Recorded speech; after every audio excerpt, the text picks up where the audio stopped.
नमस्कार दोस्तों, welcome to Sunday side kick, आपका वीकेंड कैंपेनियन जो आपको हर हफ्ते की दुनिया, सच्चाई, स्पोर्ट्स की दुनिया और थोड़ी सी हंसी मजाक से रोशन करता है। मैं हूं आपका दोस्त होस्ट और आज हम बात करेंगे इस हफ्ते की सबसे बड़ी खबरों की, स्पोर्ट्स अपडेट्स की और कुछ मीम्स की। तो चलिए शुरू करते हैं।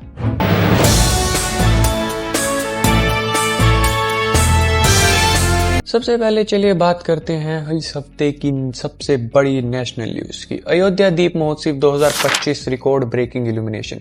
इस हफ्ते अयोध्या में दीप महोत्सव 2025 का ग्रैंड सेलिब्रेशन होगा, जिसमें 26.11 लाख दिए जलाए जाएंगे। एक नया गिनीज बुक वर्ल्ड रिकॉर्ड बनाया जाएगा। ये इवेंट न सिर्फ रिलीजियस सिग्निफिकेंट रखता है बल्कि कम्युनल यूनिटी को भी प्रमोट करता है। India to force drug maker to upgrade plants after fatal cough syrup.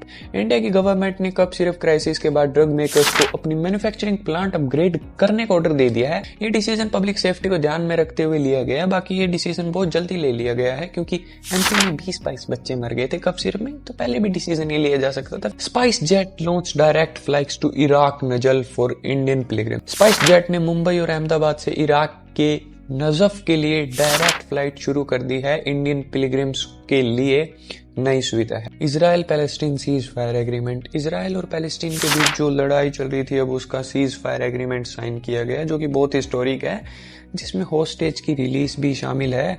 ये पीस प्रोसेस के लिए एक positive step. Indian gold reserve across 100 billion. India की रिजर्व बैंक ने अपना गोल्ड रिजर्व $100 बिलियन से ज्यादा कर लिया है, जो कि पहली बार हुआ है। ये गोल्ड प्राइसेस के बढ़ने की वजह से हुआ है। अब आरबीआई के पास टोटल रिजर्व का 14.7% गोल्ड में है, जो कि 1996 के बाद सबसे ज्यादा है। Indian first Ramayana wax museum to open in Ayodhya. Ayodhya में दुनिया का पहला रामायणा थीम्ड वैक्स म्यूजियम खुलने जा रहा है। ये दीप महोत्सव 2025 के दौरान इनोग्रेट होगा। ये म्यूजियम रामायण की कहानियों को वैक्स फिगर्स के थ्रू दिखाएगा। Air India adds extra flights for Diwali and Chhath Puja. Air India और एयर इंडियन एक्सप्रेस ने पटना के लिए 166 एक्स्ट्रा फ्लाइट्स अनाउंस की है ताकि दिवाली और छठ पूजा के रश को हैंडल किया जा सके। तो ये थी हमारी कुछ नेशनल न्यूज़। तो अब सीधा चलते हैं स्पोर्ट्स सेगमेंट पे।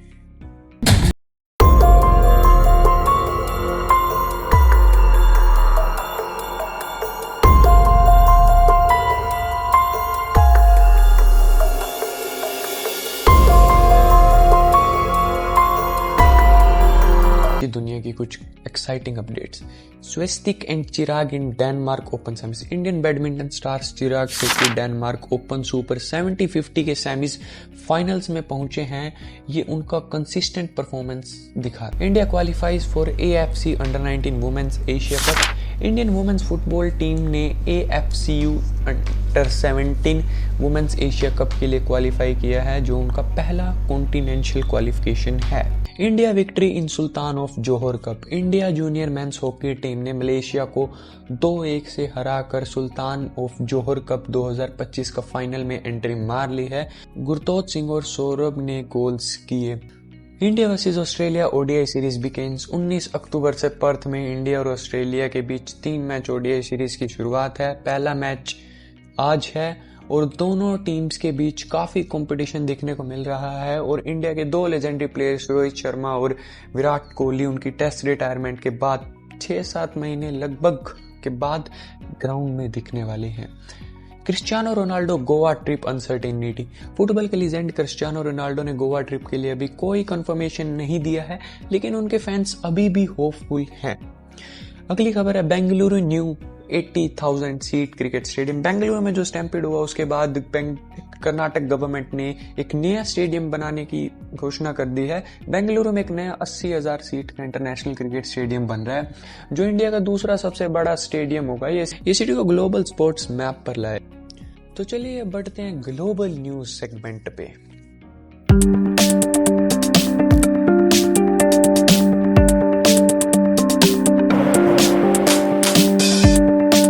दुनिया की कुछ इंपॉर्टेंट खबरें। US border security enhancement. US ने अपने बॉर्डर सिक्योरिटी को मजबूत करने के लिए एक नया ब्लूप्रिंट अनाउंस किया है, जिसमें एडवांस टेक्नोलॉजी और इंक्रीज्ड मैन पावर शामिल है। दूसरी है Cape Town marathon progress towards world marathon measures. South Africa के कैपटाउन में मैराथन ने अबॉट वर्ल्ड मैराथन मेजर्स के स्टेज का नंबर 1 सक्सेस फुल कंप्लीट किया है और स्टेज 2 के लिए क्वालिफाई करने की कोशिश कर रहे हैं। अगली खबर है, the workers party of Korea was founded on 10 अक्टूबर 1945 से लेकर आज 2025 तक उस पार्टी की 80th एनिवर्सरी कंप्लीट हुई है, जिसका एक ग्रैंड सेलिब्रेशन हुआ। World economic outlook IMF report. IMF ने अपनी अक्टूबर 2025 world economic outlook report release की, जिसमें ग्लोबल इकोनॉमी को लेकर मिक्स्ड सिग्नल्स दिए गए हैं। कुछ रीजन्स में ग्रोथ देखने को मिल रही है, जबकि कुछ रीजन्स में स्लो डाउन का रिस्क है। तो दोस्तों, ये था हमारा आज का एपिसोड। अगर आपको ये पसंद आए तो लाइक करो, शेयर करो और कमेंट में अपने ओपिनियंस दो, ताकि हम आने वाले एपिसोड्स में कुछ और इंटरेस्टिंग करें।